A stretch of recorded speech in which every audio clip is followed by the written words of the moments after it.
Hello Internet, this is going to be the first of our adventures into the lore of the Elder Scrolls series. As this is our first episode, we will start with the creation of everything and how it all began. So one thing to remember going into this, especially in this episode, that like in real life there's many variations as to what happened and why it happened. This depends on the sources and cultures and beliefs which you use to look into it. So we'll try and stick to the most commonly accepted theories as to what happened. At the start there was Anu. Anu the Everything, as it was sometimes called. Anu isn't a person or a human being with a consciousness. It's merely stuff. Unquantifiable stuff. Mass. Yeah. And it's think of it as an unchanging ball of light. More like a big ball of wibbly wobbly, timey-wimey stuff. Anu personifies stability, order, and light. Anu, however, had a counterpart, a yin to his yang, a macaroni to his cheese. This was Padme. Padme had different names called Fadame, Padhome. He's also known as Sithis, isn't he? Yes. So it depends, once again, it depends on who you speak to and what sources that you look at, depend on what name that he has for it. Padme is the opposite of Anu. He personifies instability, change, and is the essence of chaos. So when Anu and Padme came together, something spectacular happened, and Urbis was created. Now, some people say Anu and Padme physically fought, others say they merely overlapped and mingled together, as both of them are obviously beings of light, not actual people. Orbis is the Elder Scrolls universe. It's everything, all the planets in it, everything that you can see, everything that goes on happens in Orbis. Imagine it like a Scotch egg. If you don't know what a Scotch egg is, then you are about to become intimately acquainted with Scotch eggs. Basically, it's a boiled egg in the middle.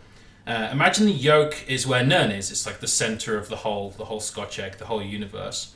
And then the white around it, that's the other planets that exist. So that egg part is called Mundus. So that's what you'll most commonly hear. Around the outside of the egg is like the horrible meaty stuff, and that's the planes of oblivion where the Daedra rule and their planes of reality exist. And then the final layer around the outside is the breadcrumbs. This is Aetherius, the realm of Magnus where the Aedra exist. By the way, I hate Scotch eggs. Were you hungry when you wrote the script? I may have been slightly peckish. So just to be clear, at this early stage of Urbis, the layers didn't exist. It was just an empty space where they would come to fill. As the side effect of this creation, a race of beings materialised called the Et Ada.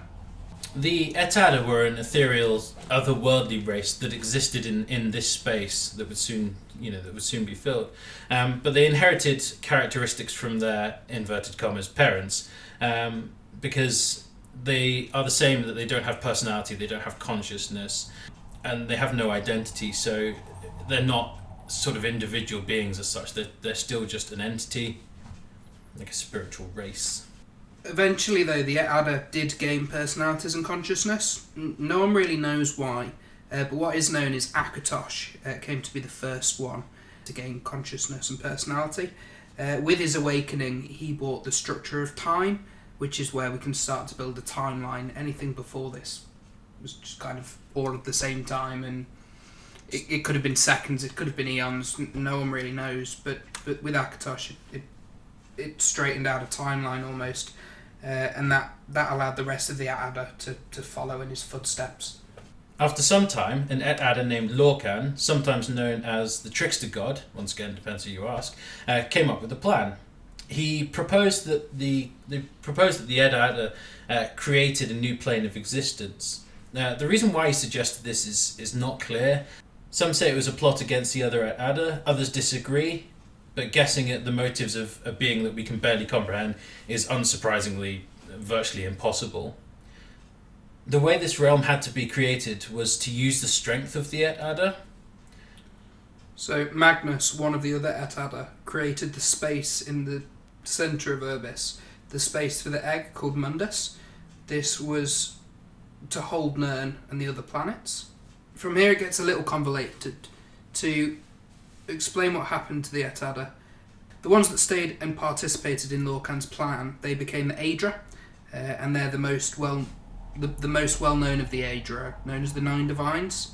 They're called the Aedra because in the Mer language it means ancestors, and they are the ones who created the mortal races. The second group are the Daedra. These are the Ada that did not participate in the creation that Lorcan led.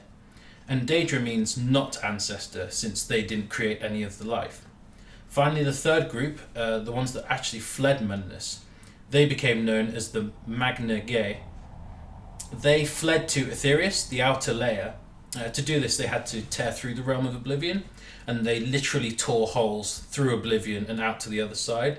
Magnus, being the most powerful, tore the biggest hole, and this is the sun. This is the sun that we see in the sky.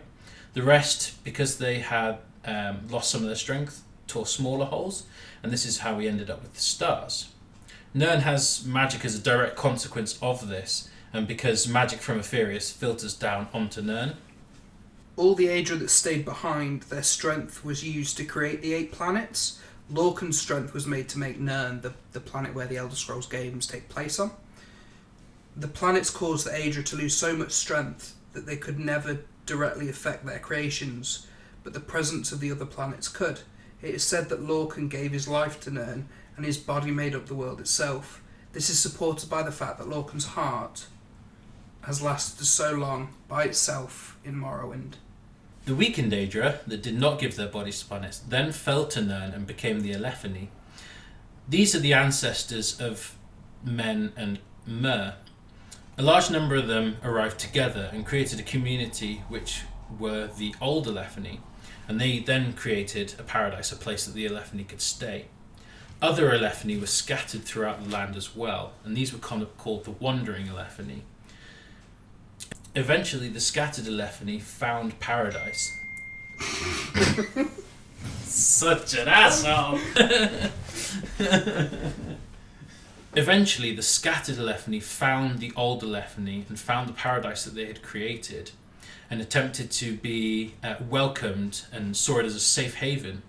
However, mistrust and hatred caused war to break out across the whole of Nirn between the scattered and the old Elephani. The old Elephani had kept a lot of their old power and knowledge from being Daedra. However, the Wandering Elephani were stronger as they had endured more and were much more numerous. The Titanic battle actually reshaped the whole of Nirn to the way that we know it today.